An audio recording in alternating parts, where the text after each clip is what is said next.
पीताम्बरं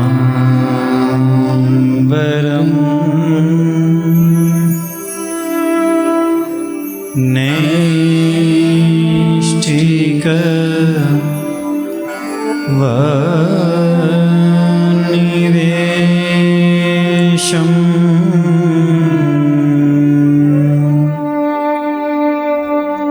पीताम्बरं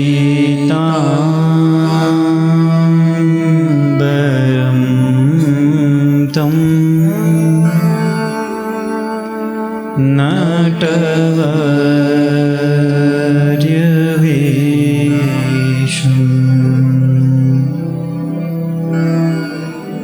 नवाम्बुद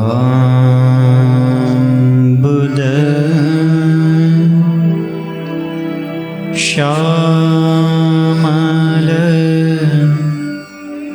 सुन्दरांगं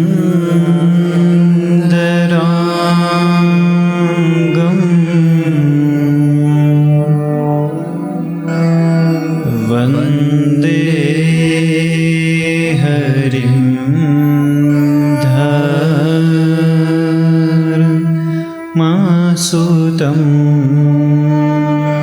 च कृष्णम् कारुण्यपूर्णमखिलाश्रित जीवजात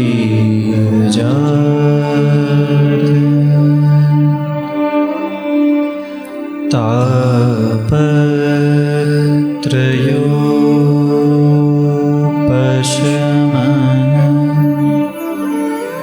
प्रथित प्रतापम्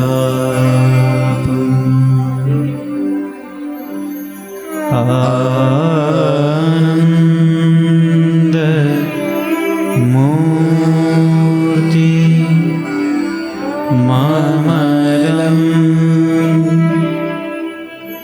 सुखकारी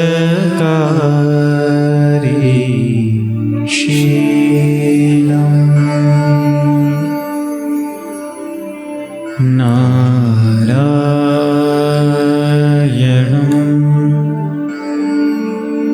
गुरुवरं प्रणमाम्यहं त्वाम्।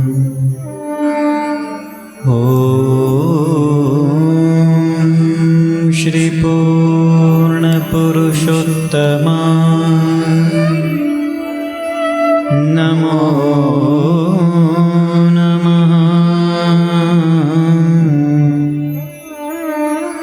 श्री घनश्यामा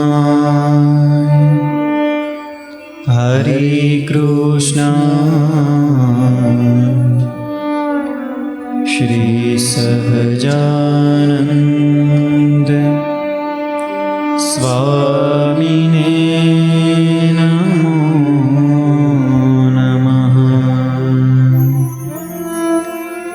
बोलो स्वामीनारायण भगवान की जय। श्री हरे कृष्ण महाराज की जय। श्री राधारमण देवनी जय। श्री लक्ष्मी नारायण देवनी जय। श्री नरनारायण देवनी जय। श्री गोपीनाथ जी महाराज की जय। श्री मदन मोहन जी महाराज की जय। श्री बालकृष्ण लाल की जय। श्री रामचंद्र भगवान की जय। श्री कष्टभंजन देवनी जय।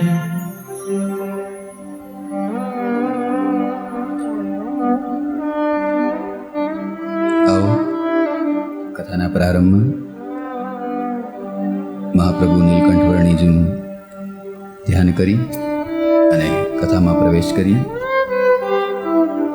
माथे मंजुल चिकणा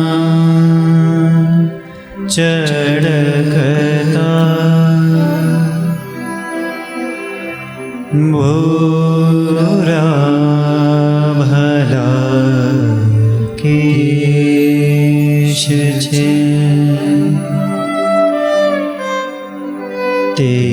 તેજસ્વી સુવિશાળ ભાર વિલસે નેત્રો બહુ બેશ છે નાસાગ્રે ધરી દ્રષ્ટિ તે નવ ચડે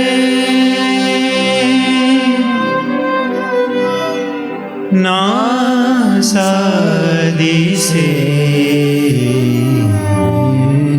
મળી શોભે છે મુખ ચંદ્રબિંબ સરખું તે મંદહાસે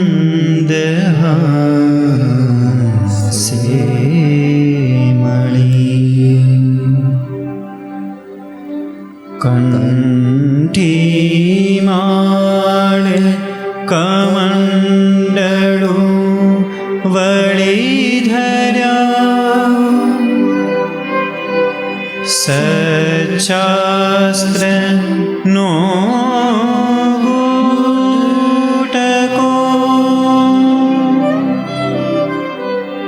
શાલિગ્રામ તથા સુપાત્ર જમવા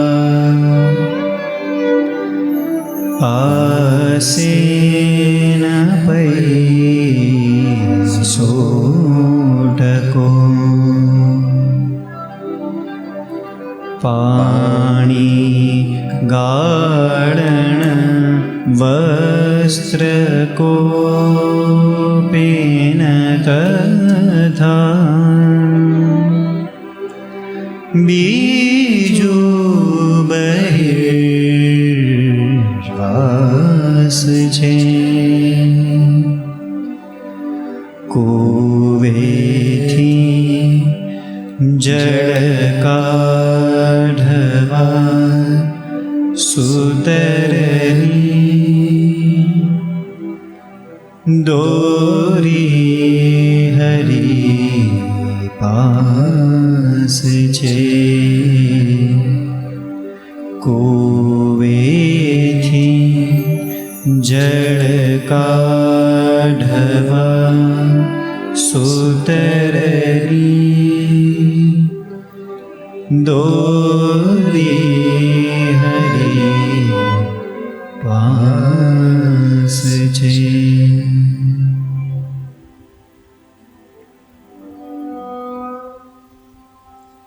ઈષ્ટદેવ પરમ કરુણાશીલ કરુણામૂર્તિ અક્ષરધામાધિપતિ પૂર્ણ પુરુષોત્તમ નારાયણ ભગવાન સ્વામિનારાયણ મહાપ્રભુના પ્રગટ સાનિધ્યમાં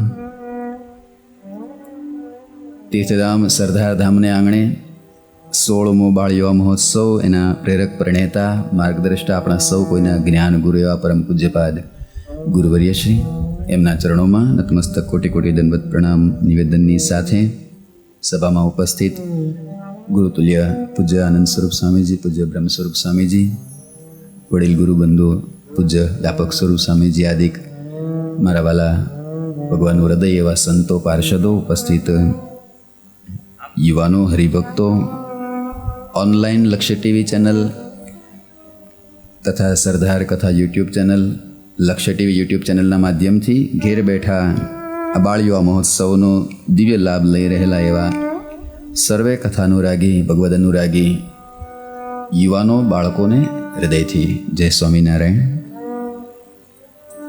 કથાનો અને બાળ યુવા મહોત્સવનો તૃતીય દિવસ ખૂબ સુંદર પૂજ્ય સંતોના માધ્યમથી આપણને સૌને ભગવાનમાં જોડાણ થાય, આપણું દિવ્ય જીવન બને એવા પ્રેરણાત્મક, ઉપદેશાત્મક કથા વાર્તાનો દિવ્ય લાભ બાળ યુવા મહોત્સવના માધ્યમથી મળી રહ્યો છે. પૂજ્યપાદ ગુરુવર્ય શ્રી પૂજ્ય પૂર્ણ સ્વરૂપ સ્વામીજી, પૂજ્ય સત્સંગ સાગર સ્વામી અને સંતો આપણા માટે ખૂબ દાખલો કરે છે અને આપ સૌ લાભ લઈ રહ્યા છો ઓનલાઈન. ખૂબ ખૂબ ધન્યવાદ છે. ભક્તો ખૂબ રાજી થાય છે. ભક્તોના ફોન આવે કે અમે સવારથી બેસી જઈએ છીએ. અમુક બાળકો તો કે અમે મોડા જાગતા, પણ બાળીઓ મહોત્સવનો લાભ લેવા વહેલા જાગવા માંડ્યા. ભલે બાળીઓ મહોત્સવમાંથી તમને કદાચ કાંઈ ન મળે, પણ વહેલા જાગાણું એટલું તો ફાયદો થયો.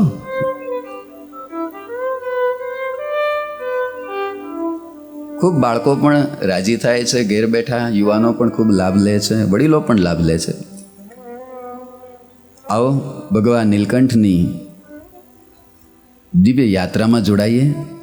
ક્યાં રોકાણા હતા ભગવાન નીલકંઠ કાલે?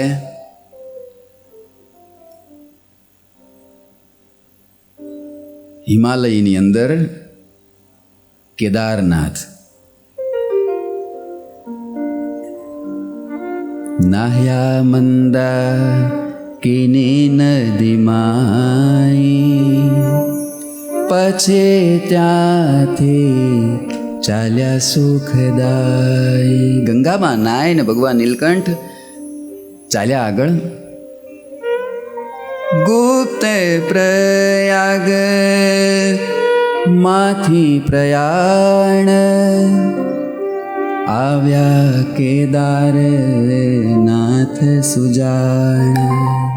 કેદારનાથની અંદર ઉત્તરાંચલના 4 મુખ્ય ધામોમાં એક ધામ. ઉત્તરાંચલના બધાય ધામોમાં ઊંચામાં ઊંચું ધામ અને સૌથી ઠંડુ આ વિસ્તાર.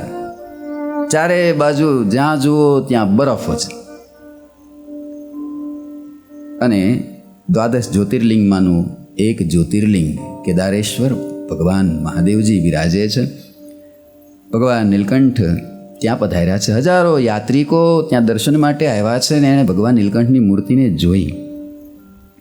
ભગવાન નીલકંઠની સલોણી મૂર્તિ જોઈને યાત્રિકો અચંબો પામી ગયા કે ઓહો, ऐसे तेजस्वी जोगी, उम्र तो देखिए बिल्कुल बालक हैं, इतनी कठोर तपश्चर्या, ये बाल वयी में लगते हैं कोई सामान्य जोगी तो नहीं है. આશ્ચર્યમાં ગરકાવ થઈ જાય જે જોવે ભગવાન નીલકંઠને જોઈને. ભગવાન નીલકંઠ સુંદર મજાના એ કેદારનાથ મંદિરે 17મી સપ્ટેમ્બરે આવેલા, ઈસવીસન 1792માં. અનેક યાત્રિકો ત્યાં આવે છે. સાક્ષાત બાલાજોગીના રૂપમાં નારાયણના દર્શન થયા હોય એવો અનુભવ દર્શન કરનારાઓને થાય છે. પ્રભુ કેદારનાથ આવ્યા. ચાલતા ચાલતા એ હજારો લોકોની ભીડ છે. એ ભીડની અંદરથી પસાર થાય છે. હવે ધારો ભગવાન નીલકંઠ કેદારનાથ, યાત્રિકોની ભીડ છે ને, ભીડની વચ્ચેથી આપણે ન પૂનમે ગયા હોય વડતાલ અને ભીડમાંથી નીકળતા હોય, રસ્તો કરતા હોય કોણિયું મારીને, એમ ભગવાન નીલકંઠની સાથે આપણે પણ એ ભીડની અંદર પ્રવેશ કરીએ છીએ. ભગવાનના એક હાથમાં કમંડલું, એક હાથમાં જપમાળા છે ને ભગવાન નીલકંઠ પણ 2 હાથે રસ્તો કરતા જાય છે. અને માર્ગમાંથી ખસેડતા ભગવાન નીલકંઠ કેદારનાથના મંદિરની અંદર ગયા. ઝડપભેર ભગવાન નીલકંઠ ચાલ્યા જાય છે દર્શન કરવા. અંદર ગયા. શિવ પાર્વતી, 5 પાંડવો, દ્રૌપદી, ઉષા, અનિરુદ્ધજીની મૂર્તિઓ ત્યાં બિરાજે છે. ત્રિકોણાકાર કેદારેશ્વરનું શિવલિંગ છે, ઘીનો લેપ કરેલો છે, એના દર્શન કર્યા. મંદાકિનીનું ઉદ્ગમ સ્થાન ત્યાં આવેલું છે, ત્યાં ગયા છે ભગવાન. હવે કેદારનાથ મંદિરનો એવો નિયમ કહો કે ત્યાંની પ્રકૃતિ કહો, રાત્રે કોઈ ત્યાં રહી નથી શકતું. ગૌરીકુંડ આવી જવું પડે નીચે, એટલી ઠંડી ત્યાં. અને રાત્રિએ તો બહુ ઠંડી, માણસ રહી જ ન શકે.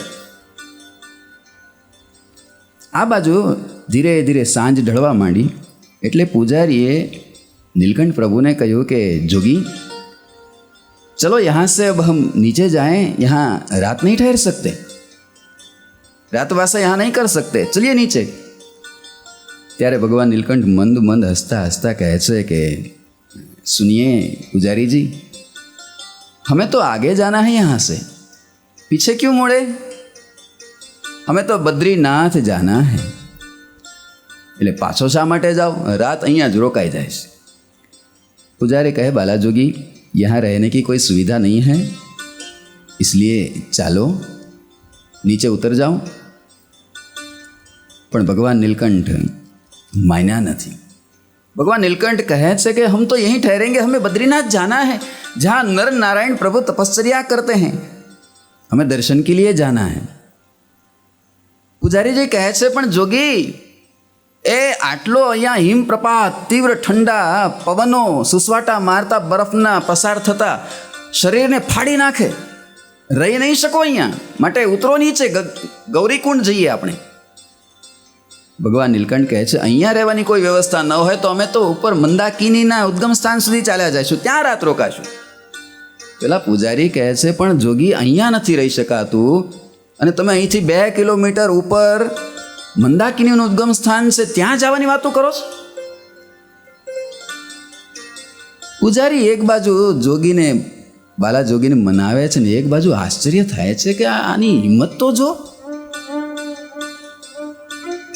ત્યાં આવનારા દરેક યાત્રિકો 3-3, 4-4 જોડી કપડાઓ પહેર્યા હોય તો પણ ઠંડુથી ઠૂઠવાઈ જતા હોય. અને આ બાજુ ભગવાન નીલકંઠના શરીર ઉપર કોપીન બહિર્વાસ સિવાય એકેય વસ્ત્ર નથી. આ જોઈને આશ્ચર્ય થાય છે કે આ વાત શું કરે છે બાપ. તો હવેની ભગવાન નીલકંઠની યાત્રા જે છે ને એ અતિ માનુષી લીલા છે, માણસથી ન થાય એવી હવેની લીલાઓ છે.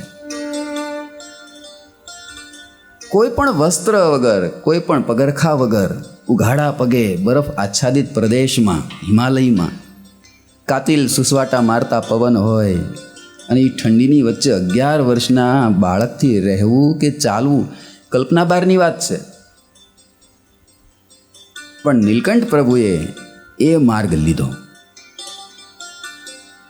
કેદારનાથ ને બદ્રીનાથનો માર્ગ એવો કાતિલ માર્ગ, માણસથી જઈ ન શકાય સહજતાથી, અને એવો માર્ગ ભગવાન નીલકંઠે પસંદ કર્યો. ભગવાન નીલકંઠ રોકાણા છે કેદારનાથમાં. બધા પૂજારીની બધા તો નીચે ઉતરી ગયા. મૃગચર્મ બિછાવીને ભગવાન નીલકંઠ ત્યાં મંદિરની બહાર આસન લગાવીને બેસી ગયા ધ્યાનમાં. 8 દિવસ સુધી કેદારનાથમાં ભગવાન નીલકંઠ પ્રભુ બરફ આચ્છાદિત પ્રદેશમાં રોકાણા છે. આખો શ્રાદ્ધ પક્ષ આમ પૂર્ણ થયો. આસો માસ બેઠો, નવરાત્રિનો પ્રારંભ થયો છે. અને ભગવાન નીલકંઠ પ્રભુ ત્યાંના યાત્રિકોને પૂછે છે કે હमें बद्रीनाथ जाना है, यहाँ से जाने का कोई रास्ता बताइए, कहाँ से जाए? અને લોકોએ કહ્યું કે વર્ણીજી, અહીંથી બદ્રીનાથ જવાનો કોઈ સીધો રસ્તો નથી, તમારે અહીંથી રુદ્રપ્રયાગ નીચે જવું પડશે. કારણ કે એક જ રસ્તો છે, કેદારનાથથી બદ્રીનાથ જવું હોય. વિજય ભગત, તમે ઘણી વાર ગયા સંતોની સાથે, તો રુદ્રપ્રયાગ જવું પડે ને ત્યાંથી પાછું બદ્રીનાથ જવાય, બાકી કેદારનાથથી સીધું જવાતું નથી. આજે પણ રસ્તો નથી બીજો, કેદારનાથથી જવા માટેનો, બદ્રીનાથ માટેનો બીજો કોઈ રસ્તો એકેય નથી, એક જ છે રુદ્રપ્રયાગ થઈને જવાય. આજે આટલી ટેકનોલોજી, આટલા સાધન સામગ્રીઓ, સુવિધાઓ પણ છતાં પણ આ નથી જવાનો રસ્તો. આજથી 200 વર્ષ પહેલા ભગવાન નીલકંઠ કહે છે કે હમ यहाँ से सीधे बद्रीनाथ जाएंगे, रुद्रप्रयाग नहीं जाएंगे. અને ભગવાન નીલકંઠ ત્યાંથી આગળ વધ્યા છે. આસો સોદિયે કમને દાન, આસો સોદિયે કમને. હવે હાલ્યા ભગવાન. ચાલો ભગવાનની સાથે હવે એ કઠિન માર્ગની અંદર પ્રવેશ કરીએ. બરફ આચ્છાદિત હિમાલયના પર્વતોમાં ઉઘાડા પગે, નહીં કોઈનો સાથ, નહીં સથવારો, નહીં શરીર ઉપર વસ્ત્ર.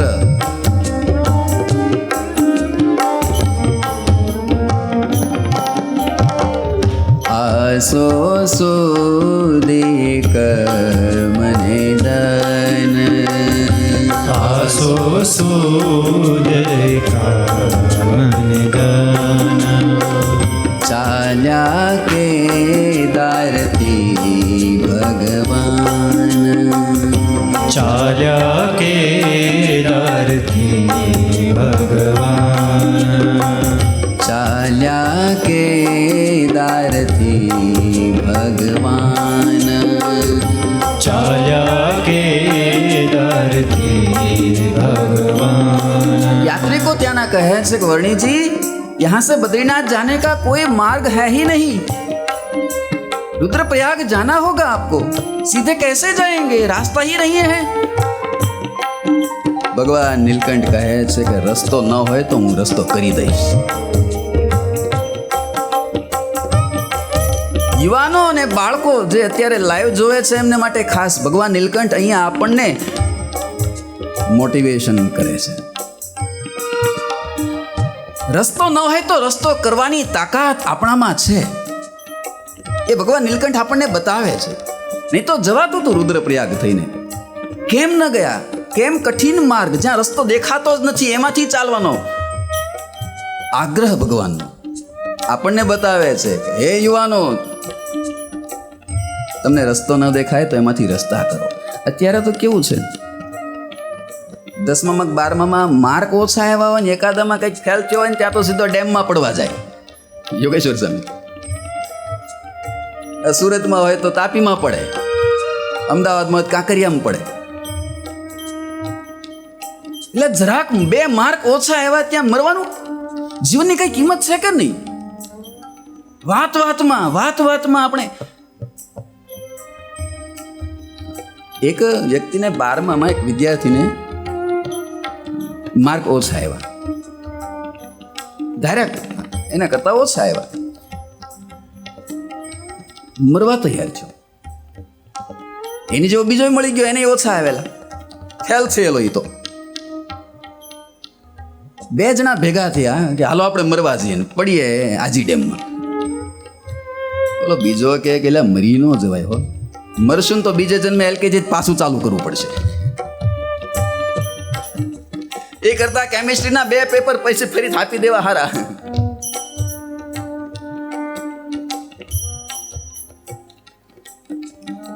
વાતમાં મરી જાવ. ભગવાન નીલકંઠ કહે છે હિંમત નહીં હારો. અમૃત ઘાયલ સરદારના મહાન શાયર થઈ ગયા. અમૃત ઘાયલની પંક્તિઓ બહુ સુંદર છે, યુવાનોને મોટિવેટ કરનારી આ પંક્તિઓ છે. રસ્તો નહીં જડે તો રસ્તો કરી જવાના, થોડા અમે કાંઈ મુંજાય મરી જવાના. આગળ પાછળ બેઠા ને થોડું આગળ આવી જાઓ યુવાનો, આગળ બધું ભરી દો, રસ્તો કરી દો. આવી જાઓ યુવાનો આગળ, ભેગા થઈને બેહો, ભેગા થઈને. રસ્તો નહીં જડે તો રસ્તો કરી જવાના, થોડા મેં કાંઈ મુંજાય મરી જવાના. અમૃત ઘાયલ સરદારના મહાન શાયર, એની પંક્તિઓ છે, સાંભળજો. ભગવાન નીલકંઠ આ કહેવા માંગે છે આપણને. કોણે કહ્યું કે ખાલી હાથે મરી જવાના, દુનિયાના દિલના ચારે છેડા ભરી જવાના. કાંઈક એવું કરવા માટે જન્મ્યા છીએ, કેવળ જન્મીને મરવા માટે નથી જન્મ્યા. ભગવાન નીલકંઠ આપણને કહે છે તમે એવું કંઈક કરી જાઓ. દુનિયાને આખીને તમે બાથમાં લઈને જાઓ, તમે જાઓ ને તોય તમને દુનિયા યાદ કરે. કંઈક કરીને મર્યો, કંઈક કરીને મર્યો. પૂજ્ય ગુરુ કહે છે ને કે ધાનના ધનેડાની જેમ વયું જાવું હાવ, કોઈ યાદ જ ન કરે. રસ્તો નહીં જડે તો રસ્તો કરી જવાના, થોડા અમે કાંઈ મુંજાય મરી જવાના. સોને ફર્યા નથી કાંઈ દીથી ડરી જવાના. દી ફરે તો ડરી જવાનું કઈ. સોને ફર્યા નથી કાંઈ દીથી ડરી જવાના. એક આત્મબળ અમારું બધા દુઃખ માત્રની દવા છે. આત્મબળ છે, કંઈક કરી લેવું છે. કંઈક કરવું હોય ને એને હિંમત રાખવી, હારવું નહીં. પડશે પણ પાછું ઊભું થઈ જવું, પોતાનો માર્ગ ચૂકવો નહીં. ભગવાન નીલકંઠની આ યાત્રા, વન યાત્રા, ડગલે ડગલે આપણને એ જ બતાવે છે. રસ્તો ન દેખાય તો પણ ચાલો તમે, હિંમત ન હારો. હર જખમને નજરથી ટાંકા ભરી જવાના. સ્વયં વિકાસ છીએ ને સ્વયં વિનાશ છીએ. શું પંક્તિઓ છે, એક એક પંક્તિમાં આમ જોમ ભરેલું. ભગવાન નીલકંઠનું જીવન, એમનો ઉપદેશ આ એક એક શબ્દોમાં ઠલવાય છે. સ્વયં વિકાસ છીએ, સ્વયં વિનાશ છીએ. સ્વયં ખીલી જવાના ને સ્વયં ખરી જવાના. દીપક નથી કે અમે કાંઈ ઠાર્યા ઠરી જવાના. કોઈના ઠાર્યા શું કામ ઠરીએ? કોક આપણને બે શબ્દો કેમ તારથી નહીં થાય એટલે બેસી જઈએ આપણે મુઠ્ઠી વાળી. જો તમે ભગવાન નીલકંઠને હજારો યાત્રિકો કહેનારા હતા કે જોગી અહીંથી સીધો જવાનો એકેય રસ્તો નથી, તમે ન જાઓ, અને દેખાતું તું રસ્તો નહોતો જ, પણ છતાંય ભગવાન નીલકંઠ કે તમે ઠારો હું ઠરી જાઉં, હું યુવાન છું. દીપક નથી અમે કે કાંઈ ઠાર્યા ઠરી જવાના. એ કાળ નથી ભાઈ, એ કાળ નથી કહેતા ઉપનિષદોનો, નથી કહેતા કાળને પણ ડણકું મારનારો. આ યુવાનો આપણા હતા ઉપનિષદોમાં, એની કથાઓ લખાયેલી છે. એ કાળ નથી ભાઈ, તું થાય તે કરી લે. ઈશ્વર સમો ધણી છે, થોડા કાંઈ મરી જવાના. દુનિયા શું કામ ખાલી અમને મિટાવી દઈશે. આ ખોળીઓ મેં ખુદ ખાલી કરી જવાના. રસ્તો નહીં મળે તો રસ્તો કરી જવાના. થોડા મેં કાંઈ મુંજાય મરી જવાના. આજના યુવાનો માટે ભગવાન નીલકંઠનું આ જીવન એક પ્રેરણા છે. તમે હારો નહીં, ચાલે જ જાઓ, ચાલે જ જાઓ. માર્ગ સાચો હોય. પૂજ્યપાદ ગુરુશ્રીનું એક ઉપદેશ વચન છે, સૂત્ર છે. તમારો માર્ગ સાચો છે તો હિંમત નહીં હારો. બસ 3 વસ્તુની જરૂર છે. એક, તમારા માર્ગમાં કાર્ય કરવાના હેતુમાં એક તો તમારો પરોપકાર હોવો જોઈએ, ભરોભાર. પરોપકાર માટે તમે જે માર્ગ લીધો છે. બીજું, એમાં પુરુષાર્થ 100% તમારો. અને ત્રીજું, પરમાત્માનો ભરોસો. આ 3 વસ્તુ હશે તો તમે ક્યાંય પાછા નહીં પડો. ભગવાન નીલકંઠ કહે છે અમે પાછા નહીં વળીએ, અમે તો જવાના. આસો સુધી એક મને દાન. આસો સુધી મને દાન. ચાલ્યા કેદારથી ભગવાન. ચાલ્યા કેદારથી ભગવાન. ભગવાન નીલકંઠની હવેની યાત્રા અતિ અમાનુષી લીલા. હવે ભગવાન નીલકંઠની યાત્રા છે એને મનુષ્ય ભાવથી નિહાળજો. ભગવાન છે એ બાજુ મૂકજો હવે, તો બહુ આનંદ આવશે નિહાળવા ભગવાન નીલકંઠની યાત્રા. ડગલે ને પગલે મૃત્યુનો ભય, ડગલે ને પગલે કાળ સામે ચાલ્યો આવતો હોય એવા નજારાઓ. જે સમયે બરફથી બચવા માટે, ઠંડીથી બચવા માટે હિમાલયે પણ જાણે કે બરફની ચાદરનો ઓઢી લીધી હોય એવો એ પ્રાંત. એની અંદર ભગવાન નીલકંઠ એકલા અતુલા.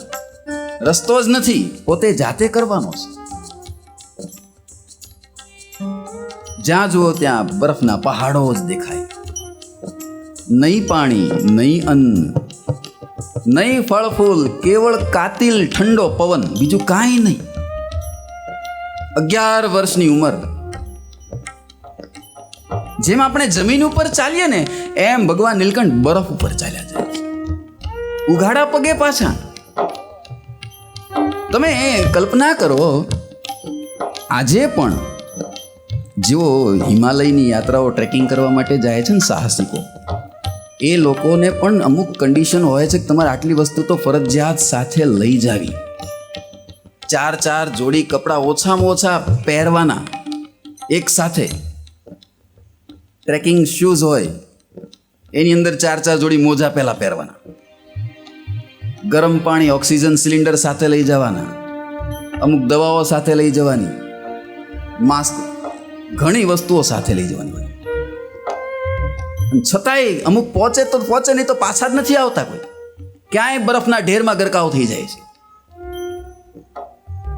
અને એવા માર્ગમાં ભગવાન નીલકંઠ 11 વર્ષની વયમાં કેવળ ઉઘાડા પગે, નહીં શરીર ઉપર કોઈ કપડું, અટુલા એકલા ચાલ્યા જાય. બરફની સપાટી ઉપર ઉઘાડા પગે ચાલ્યા જાય. રૂના ઢગલા ઉપર ચાલતા હોય એમ સહજતાથી ભગવાન નીલકંઠ એ બરફના હિમાલયની અંદર આગળ ચાલે છે. હાડ ગાળી નાખે એવા ભયંકર સુસવાટા મારતા પવનો, કાતિલ ઠંડા વાયુ, જેનાથી ત્વચા ફાટી જાય. ચાલવું હોય પણ પવનના સુસવાટાઓ ચાલવા ન દે, ફગાવી દે કિલોમીટરો દૂર. મહા મહેનતે ઊંચી ઊંચી બરફની ચટ્ટાનો ઉપર ભગવાન નીલકંઠ ચઢે છે. ધારો એ ભગવાન નીલકંઠની યાત્રા. નંદ સંતોએ લખેલી ઘટનાઓ છે જે ઇતિહાસના એ પડળોમાં ક્યાંય ધરબાઈ ગયેલી, પણ નંદ સંતોએ નોંધેલી છે એ વાતો. મહા મહેનતે ઊંચી ઊંચી બરફની ચટ્ટાનો ઉપર ભગવાન ચડે. પવનના સુસવાટાઓ જે અચાનક આવે, ફગાવાઈ જાય ભગવાન નીલકંઠ. ક્યાંય નીચે ચાલ્યા જાય પાછા. લસરીને 1000 મીટર ઊંડી ખીણોમાં પાછા મહા મહેનતે ચડે. બરફ વરસીને સપાટીઓ એવી લીસી થઈ ગઈ હોય, એના ઉપર 5 સેકન્ડ ઊભું ન રહી શકાય. તો એની ઉપર ચાલી તો કેમ શકાય? પણ ભગવાન નીલકંઠ ખુલ્લા પગે ચાલે છે. અને તમે 5 મિનિટ બરફનો ગાંગડો હાથમાં લો ને તો લોહી થીજી જાય છે. ચામડીઓ ફાટી જાય, લોહી નીકળવા માંડે. ભગવાન નીલકંઠ તો ઉઘાડા પગે બરફની અંદર ચાલે છે. કેમ ચાલ્યા હશે કલ્પના જ ન થાય. આપણને કલ્પના કરીએ ને તો પણ આપણું હૈયું હચમચી જાય કે આ કેમ થઈ શકે. ક્યાંક ક્યાંક તો રૂની પૂણી જેવા બરફની સપાટી ઉપર એટલા બધા થરો જામી ગયા હોય બરફના કે અંદર ક્યાંય ગરકાવ થઈ જવાય, ખબર ન પડે, ગોચાઈ ન જડે. એમાં ભગવાન નીલકંઠ હાલ્યા જાય છે. ક્યાંક ક્યાંક મોટી નદીઓ આખી થીજી ગયેલી હોય, ખબર જ ન પડે આ નદી છે કે રસ્તો છે. ઉપર બરફનો થર જામી ગયો હોય, નીચે પાણી હોય પાછું બરફનું ઠંડુ, અને એના ઉપર હાલવાનું. હિમાલયની યાત્રા અનેક યાત્રિકોએ કરી છે. એના ઇતિહાસો પણ અનેક ચિંતકોએ, લેખકોએ લખેલા પણ છે, પોતાના અનુભવો પણ લખેલા છે. ભારતના મહાન સંત પ્રણવાનંદજી, જેણે હિમાલયના માર્ગના નકશાઓ બનાવેલા, પોતે યાત્રા કરીને, કોઈને સાહસિકોને જવું હોય તો એના માર્ગના નકશાઓ બનાવી આપ્યા છે. જર્મનીના ડૉક્ટર સ્વીડન, એણે પણ પોતાના અનુભવ પ્રમાણે હિમાલયના માર્ગના નકશાઓ બનાવ્યા. એમાં એણે લખ્યું છે કે હિમાલયની અંદર એવા ગ્લેશિયરો જામી ગયેલા હોય, જે બરફના થર નદીઓ ઉપર જામેલા હોય ને એને ગ્લેશિયરો કહેવાય. જામેલી નદીઓ, એના ઉપર ચાલવું એટલે કે મોતના મુખમાં જવા જેવું જ ભયાનક છે. કારણ કે ક્યાં પતલો થર હોય બરફનો અને એના ઉપર પગ મૂકો ને તમે અંદર ગરકાવ થઈ જાઓ, પછી બહાર આવવા પણ વાટ જ નહીં જોવાની, થીજી જાય અંદર. ભગવાન નીલકંઠ હાલતા જાય છે. ગ્લેશિયરો ઉપર, બરફના જામેલા પહાડો ઉપર એકલા અટુલા ભગવાન નીલકંઠ યાત્રા કરે છે. મહા મુશ્કેલીથી ધીરે ધીરે આગળ ચાલે. સપાટ બરફના દરિયા જેવો વિશાળ લાંબો પટ, જ્યાં જુઓ ત્યાં બરફ જ બરફ, બરફ જ બરફ, બીજું કાંઈ દેખાય જ નહીં. પૂર્વ દિશામાંથી સૂર્યનો પ્રકાશ આવે અને બરફની સપાટી ઉપરથી પરાવર્તિત થઈને આંખમાં આવે ને આંખે આંજી નાખે. ભગવાન નીલકંઠ આંખો મીચી જાય, જોઈ ન શકાય એટલો પ્રકાશ સૂર્યનો સીધો. અને અલ્ટ્રાવાયોલેટ કિરણો જે સૂરજની ત્યાંથી આવે છે ને હિમાલયમાં, એ શરીરને ચામડીને બહુ નુકસાન કરે છે એવું ચિંતકોનું કહેવું છે. ત્યાં જે જાય છે ને એ લોકોને પહેલાં જ શરીર ઉપર લગાવવા માટે અમુક સ્કિન ક્રીમો આપવામાં આવે છે. તમે મોઢા ઉપર, આ શરીર ઉપર, ચામડી ઉપર લગાવી દેજો, નહીં તો સૂર્યના જે કિરણો ત્યાંના જે હિમાલયના બરફમાંથી પસાર થઈને આવે છે ને, ચામડીને પોઈઝન એમાંથી નીકળે છે, એ નુકસાન કરી નાખે, ઝેર પ્રસરાવી દે શરીરમાં. પણ છતાંય ભગવાન નીલકંઠ તો કાંઈ નથી, લોશન ક્યાં લગાવવાનું હતું શરીર ઉપર, કપડાં નહોતા. એ સૂર્યના કિરણો પડે ને આંખો અંજાઈ જાય, ભગવાન આંખો મીચી જાય છે. આંખો ચોળીને પ્રભુ પાછા આગળ ચાલતા જાય. આજુબાજુ ક્યાંય સજીવ સૃષ્ટિ જોવા નથી મળતી. ક્યાંક ક્યાંક બર્ફીલા પહાડો ની અંદર ત્યાંના જંગલી જનાવરો દેખાય, બરફીલા પ્રદેશના, જાણે કે અસ્તિત્વ માત્ર શૂન્ય થઈ ગયું એવો પ્રાંત હિમાલયનો. ક્યાંક ક્યાંક બરફની સીધી ચઢાણો, ક્યાંક ઊંડી ખીણો. ઉપર જુઓ તો બરફના પહાડો, અને નીચે હજારો ફૂટ નીચે ખાયો દેખાય, ખીણો દેખાય. એની અંદરથી ભગવાન નીલકંઠ આગળ ચાલ્યા જાય છે, બરફ પર ચાલતા ચાલતા ચાલતા. રાત્રિ પડે, એ ઠંડા સુસવાટા મારતા પવનમાં બરફ ઉપર જ સૂઈ જાય છે, ગોરખાસન વાળીને. કલ્પના કરો એ કેમ સૂતા હશે ભગવાન નીલકંઠ. ભક્તો, આ કથા લખતા લખતા નંદ સંતોની કલમો કદાચ રડી હશે કે ભગવાન નીલકંઠ કેમ રહ્યા હશે એ બરફમાં. ક્યાંક મેઘરવો હોય, ક્યાંક ઝાકળો હોય, કાંઈ દેખાય નહીં, હિમ પ્રપાતો, હિમના કરાઓ, શેર શેર, બે બે શેરના હિમના મોટા મોટા કરાઓ માથે પડે, માથા ફાડી નાખે. એવા હિમ પ્રપાતોની વચ્ચેથી ભગવાન નીલકંઠ આગળ વધતા જાય છે.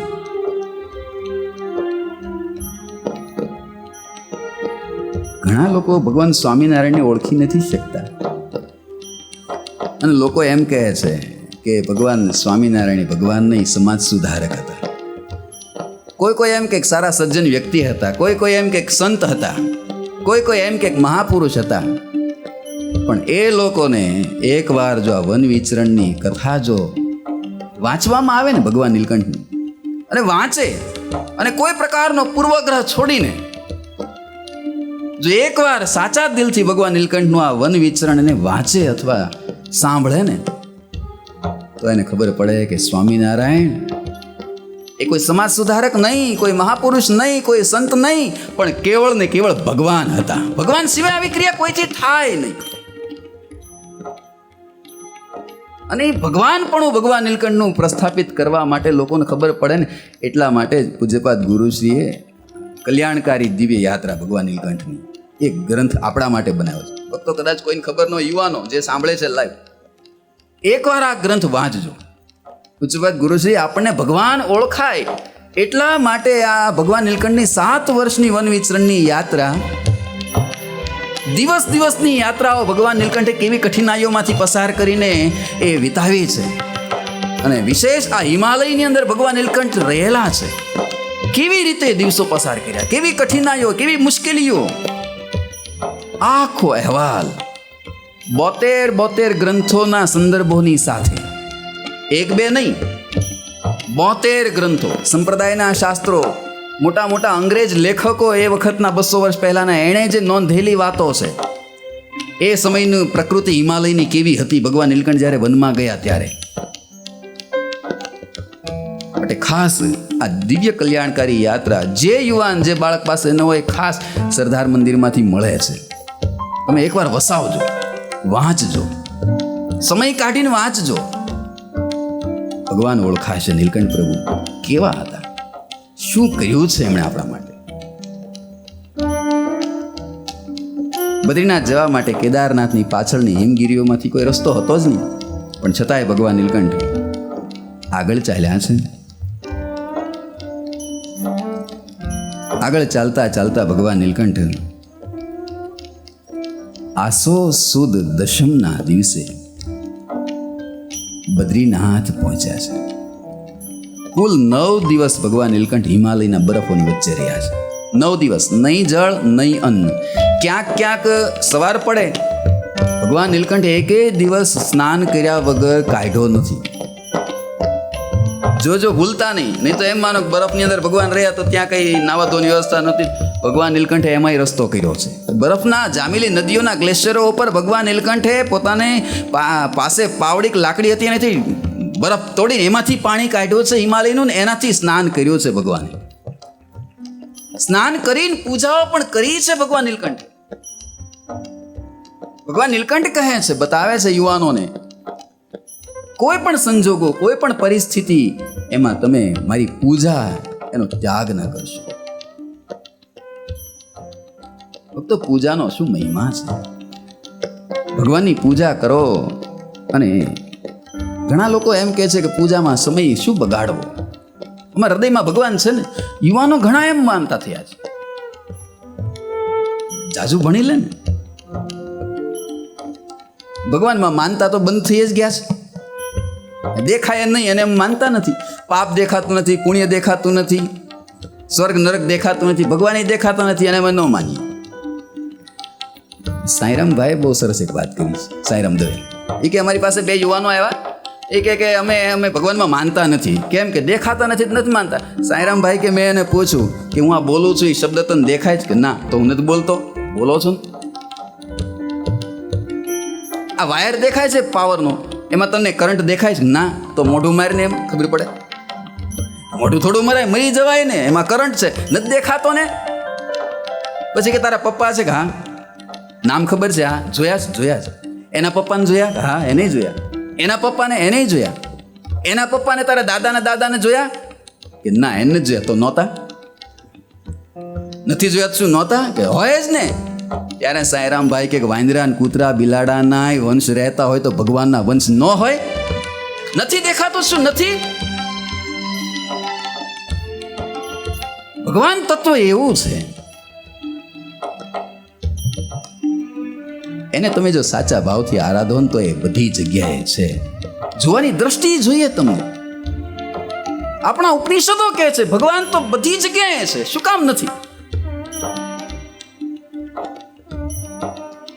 વૈદિક મંત્રોની અંદર વનસ્પતિઓને પણ દેવ માનીને પૂજવામાં આવી. વનસ્પતિમાં જીવ છે, એમાંય ભગવાન રહેલા છે, એટલે વનસ્પતિઓની આહુતિઓ અપાય છે યજ્ઞ ક્રિયાઓમાં. આપણી ઉપનિષદો બતાવે છે કે બધી જગ્યાએ ભગવાન છે, તમને દેખાતા નથી. ભગવાનની પૂજા ભગવાન નીલકંઠે વનમાં ક્યાંય છોડી નથી. આ પ્રસંગ કદાચ કોઈને ખબર હોય કે ન હોય. મીરાબાઈના બાઈ મીરા મેવાડના, એના પિતાશ્રી જયમલસિંહ રાણા જયમલસિંહ બહુ મહાન ભગવદીય, નિયમિત પૂજા પાઠ કરે.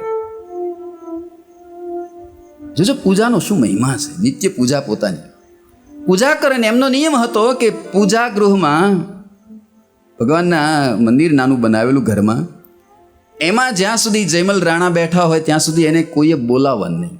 ગમે તેવું રાજ્યનું કામકાજ હોય, અગત્યનું કામ હોય તો પણ બોલાવવાના નહીં, એને ડિસ્ટર્બ નહીં કરવાનું. એમાં એક દિવસ રાણા જયમલસિંહ રાઠોડ પૂજા કરવા બેઠેલા પૂજા ગૃહની અંદર. દુશ્મનોને ખબર પડી કે રાણા જયમલસિંહનો આ નિયમ છે, પૂજામાં બેઠા હોય ત્યાં સુધી એ કોઈ બીજા કાર્યો કરતા જ નથી.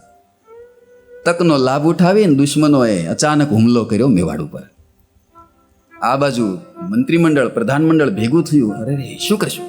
દુશ્મનો ત્રાટકા છે, રાણાને સમાચાર આપવા જોઈએ અને યુદ્ધ લડવા માટે હવે સેનાપતિને હુકમ કરવો જોઈએ. મંત્રીઓ આવ્યા છે, વાત કરી છે કે મહારાણા પાસે જઈએ અને એમને કહીએ દુશ્મનોએ હુમલો કર્યો છે. પણ કેમ જવું? રાણાનો નિયમ છે કે એમને કોઈ બોલાવવા નહીં પૂજામાં બેઠા હોય ત્યાં સુધી. પછી મહારાણીને કહ્યું છે કે મહારાણી તમે જાઓ, રાણાને કહો કે દુશ્મનોએ હુમલો કર્યો છે. રાણા પાસે મહારાણી ગયા અને જયમલસિંહ રાણાને કહ્યું છે કે દુશ્મને હુમલો કર્યો, હાલો હવે. જયમલસિંહ રાણા કહે છે કે મારું નિયમ ન તૂટે, મારી પૂજા અધૂરી છે, હું ઊભો ન થાઉં. અરે પણ દુશ્મનોએ હુમલો કર્યો છે. હું મારો નિયમ નહીં તોડું, તમે બેસી જાઓ અહીંયા પૂજામાં. અને મહારાણીને બેહારી દીધા પૂજામાં. પણ ઇતિહાસે નોંધ લીધી છે, આ બાજુ દુશ્મનોએ હુમલો કર્યો ને મેવાડ ઉપર ત્રાટક્યા. જયમલસિંહ રાણા તો પૂજામાં બેઠા છે, પણ જયમલસિંહ રાણાનું રૂપ લઈને કનૈયો યુદ્ધ કરવા ગયો છે. બનેલી ઘટના છે આ. કૃષ્ણ ભગવાન જયમલસિંહ રાણાનું રૂપ લઈને લડ્યા છે. આ બાજુ દુશ્મનોને ખબર હતી કે જયમલસિંહ પૂજામાં બેઠો હોય ત્યાં સુધી ઊભો થઈને લડવા આવશે જ નહીં. એટલે એને એમ હતું કે યુદ્ધમાં જયમલસિંહની સાથે આપણે લડવાનું જ નથી, એના સૈનિકો કદાચ આવશે તો એને તો પતાવી દઈશું. પણ આ બાજુ જ્યાં જયમલસિંહ રાણાને યુદ્ધના મેદાનમાં આવેલો જોયો ત્યાં તો બધાના હાજા ગગડી ગયા. એટલે આ શું થયું? આ તો હાવા આવ્યા. જોઈને જ ભાગ્યા ગભરાઈને સૈનિકો, દુશ્મનો તિતર બિતર થઈ ગયા. આ બાજુ જયમલસિંહ રાણાના રૂપમાં ભગવાન કૃષ્ણ યુદ્ધ લડીને જીતીને પાછા આવ્યા. અને ભગવાન તો અદ્રશ્ય થઈ ગયા. આ બાજુ સૈન્ય બધું મંત્રીમંડળ બધા રાજી રાજી. અને આ બાજુ પૂજામાંથી ઊભા થઈને જયમલસિંહ રાણા બહાર આવ્યા અને મંત્રીમંડળને કહ્યું, મંત્રીઓ સેનાપતિને બોલાવો, લાવો મારો ઘોડો, લાવો મારું બખ્તર. મંત્રી કહે છે, પણ શાનું બખ્તર ને શાનો ઘોડો? યુદ્ધમાં જાવું છે. પણ શેનું યુદ્ધ? લડીને તો આવ્યા છો હજી. જયમલસિંહ રાણા કે કેમ? હું તો પૂજામાં બેઠો. અરે પણ મહારાણા, તમારો ઘોડો પરસેવે રેબઝેબ છે, જો તો ખરા. લડીને હજી આવ્યા જ છો તમે, અને આપણી વિજય થયો છે. ત્યારે જયમલસિંહ રાણાને ખબર પડી કે ઓહો, મારા રૂપમાં ભગવાન કૃષ્ણ યુદ્ધ લડીને આવ્યા અને મને વિજય અપાયો છે. અને પછી તો જયમલસિંહ રાણાને ભગવાનમાં જે હેત થયો છે, પ્રેમ વધ્યો. પછી તો પૂજાનો સમય વધારી દીધો. દિવસે તો પૂજામાં બેસતા, રાત્રિ પણ પૂજામાં જ વિતાવે. અને સ્પેશિયલ ભગવાનની પૂજા કરવા માટેનો આખો એક મહેલ બનાવ્યો, ભગવાનનું મંદિર. અને રાત્રિએ પણ જયમલસિંહ રાણા એ મંદિરમાં જ સૂવે. અને એના ઘેરે જ મીરાબાઈ જેવા મહાન ભક્ત જન્મે ને. ભગવાન નીલકંઠની વનયાત્રા આપણને બતાવે છે, કોઈ પણ સંજોગો, કોઈ પણ પરિસ્થિતિઓમાં પૂજા છોડશો નહીં. યુવાનોને ખાસ લાઈવ જે નિહાળો છો, બાળકો પણ ખાસ નિયમ લઈ લેજો આ બાળિયા મહોત્સવમાંથી. પૂજા છોડવી નથી, ગમે એ સંજોગો હોય. તો ક્યારેક ક્યારેક તો એક્ઝામ આવે, પરીક્ષા આવે ને, કે એક્ઝામ છે, હમણાં પૂજા બંધ છે, એટલે પૂજા ત્યારે જ કરવાની હોય. પૂજા છોડશો નહીં. પૂજા પાઠ કર્યા વિના કોઈ જળ ન પીવે જમે શું રસોઈ. બિહારીલાલજી મહારાજ કે ભગવાન સ્વામિનારાયણનો આશ્રિત. પૂજા પાઠ કર્યા વિના કોઈ જળ ન પીએ જમે શું રસોઈ. કોઈ ભાંગ તમાકુ ન ખાય, કોઈ જ્યાં ત્યાં જોવા નવ જાય. ન બોલાય. આ ભગવાન સ્વામિનારાયણના આશ્રિતોના નિયમો છે, હોવા જોઈએ. પૂજા પાઠ કર્યા વિના મોઢામાં અન્ન જળ ન મુકાય ભગવાનના ભક્તોએ. આ નિયમ લેજો ભક્તો. પૂજાની અંદર ઠાકોરજીને સાકર ધરાવતા હોય ભક્તો, સારી પરિસ્થિતિઓ કાજુ બદામ ધરાવતા હોય. વેલા સથવારાનો પ્રસંગ છે જ ને બગસરાના. પૂજા કરવા બેઠા અને પૂજામાં સાકર ખૂટી ગઈ, ભગવાનનો ભોગ ન થયો, થાળ ન થયો પૂજામાં. અને વેલા ભગત કોઈની સાથે ગામતરે ગયા હશે. બપોરનો સમય થયો, જમવાનો સમય થયો, જીમા નહીં.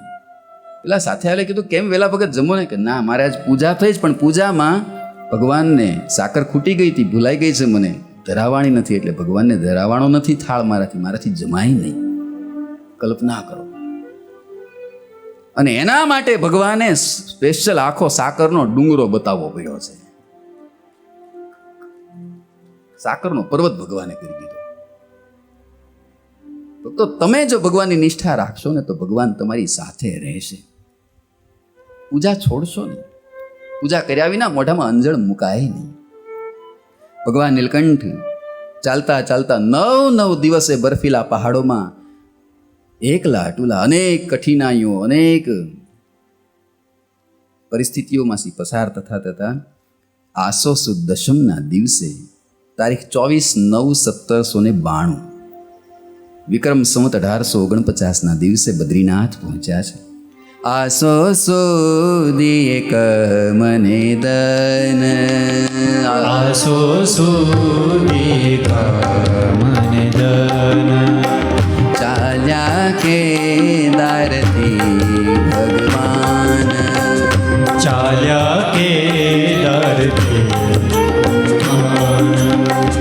દશેરાના દિવસે દયાળ, દશેરાના દિવસે દયાળ, દશેરાના દિવસે દયાળ, દશેરાના દિવસે દયાળ, પોતે પધાર્યા બદ્રી વિશાળ, પોતે પધાર્યા બદ્રી વિશાળ, પોતે પધાર્યા બદ્રી વિશાળ, પોતે પધાર્યા બદ્રી વિશાળ. ભગવાન નીલકંઠ દશેરાના દિવસે બદ્રી વિશાળ બદ્રીનાથ પધાર્યા છે. ઊંચા ઊંચા બરફ આચ્છાદિત હિમાલયના શિખરો જ્યાં દેખાય છે અને બરફોના પહાડોની વચ્ચે ભગવાન બદ્રી વિશાળનું દિવ્ય મંદિર છે અને સુંદર મજાની કિલકિલાટ નિનાદે વહેતી દેવ નદી ગંગાજી ત્યાં બાજુમાંથી વહે છે. ઊંચા પગથિયાઓ છે એ મંદિરના, જઈએ તો શાંતિનો અનુભવ થાય.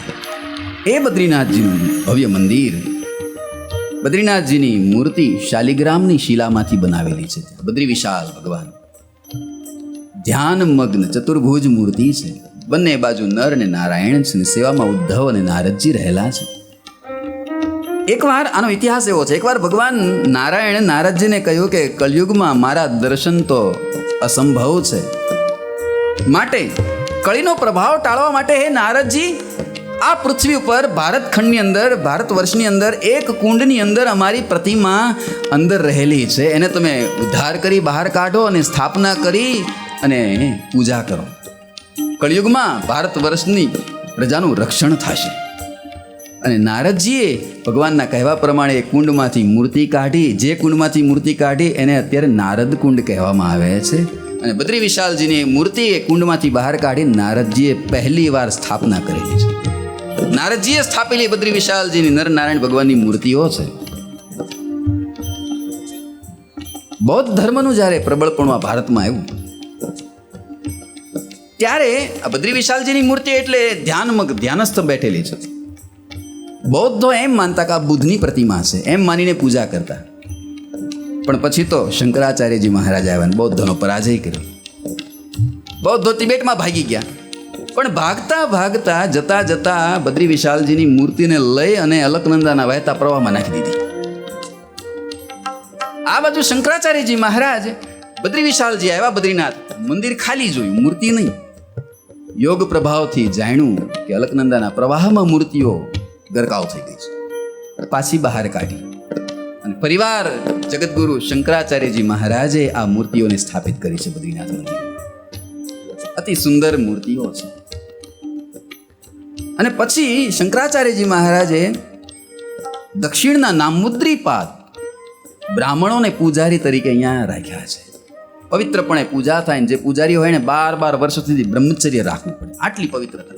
પૂજારી સિવાય કોઈ પણ એ મંદિરના મૂર્તિઓને પ્રવેશ ન કરી શકે, સ્પર્શ ન કરી શકે. અને પછી 15મી સદીમાં ચંદ્રવંશી ગઢવાલ નરેશે ફરીવાર આ મંદિરનું જીર્ણોદ્ધાર કરાવેલો છે. અત્યારે જે મંદિર છે એ 15મી સદીમાં ગઢવાલ નરેશે બનાવેલું મંદિર. અને પછી ઇન્દોરના સુપ્રસિદ્ધ મહારાણી અહલ્યાબાઈએ આ મંદિરને સુવર્ણથી મઢાવ્યું છે. અત્યારે જે કાળા દેખાય છે ને પતરા, એ કાળા પતરા નથી, સોનું છે આ મંદિરના શિખરો. અતિ સુંદર બદ્રી વિશાલજીની મૂર્તિ છે. બદ્રીનાથજીની સન્મુખ ડાબી બાજુ વિષ્ણુની ધાતુની મૂર્તિ છે. ભગવાન નીલકંઠ ત્યાં આવ્યા છે. શંકરાચાર્યજીની પીઠ પણ ત્યાં રહેલી છે. મંદિરની બહાર કેદારનું મંદિર છે. કેદારનાથની નીચે તપ્તકુંડ રહેલો છે. જ્યાં ગયા હશે બધાએ સ્નાન કર્યું હશે તપ્તકુંડમાં. ભગવાન નીલકંઠ 5 શિલાઓ ત્યાં આવેલી છે. નારદ શિલા, ગરુડ શિલા, માર્કંડેય શિલા, નારસિંહ શિલા અને વરાહ શિલા. આ પાંચેય શિલાઓને ભગવાન નીલકંઠે સ્પર્શ કરી અને કોમળ બનાવી છે. તપ્તકુંડમાં સ્નાન કરીને તપ્તકુંડને પણ ભગવાન નીલકંઠે ટાઢો કર્યો છે. બિહારીલાલજી મહારાજે નોંધ્યું છે. ભગવાન નીલકંઠે તપ્તકુંડમાં સ્નાન કર્યું, એટલો એ ગરમ હતો. આજે પણ તમે જો દૂરથી જો ને તો તમને એમ થાય આમાં અડાય નહીં, ધુમાડા કાઢતું પાણી, પણ તમે પગ મૂકો ને ત્યાં તમને હુંફાળું લાગે. 200 વર્ષ પહેલા એ પાણીની અંદર સ્નાન નહોતું કરી શકાતું, એટલો તપ્ત હતો. પણ ભગવાન નીલકંઠે તપ્ત કુંડમાં સ્નાન કરી તપ્ત કુંડને તો ટાઢો પાડ્યો, તપ્ત કુંડને તો ટાઢો પાડ્યો, અગ્નિ તીર્થનો તાપ મટાડ્યો, અગ્નિ તીર્થનો તાપ મટાડ્યો.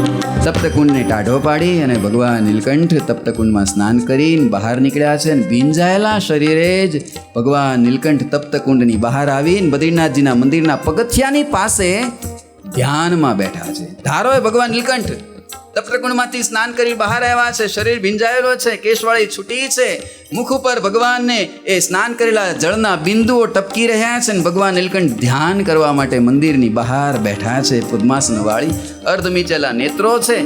એ ભાવની સાથે આવો અત્યારની કથાને આપણે વિરામ આપીશું. ભગવાન નીલકંઠ બદ્રીનાથમાં હવે કઈ લીલાઓ કરે છે, હવે અંદર અતિ સુંદર રોચક કથા આવવાની છે, પણ એ કથાને આવતીકાલે આપણે સાંભળીશું.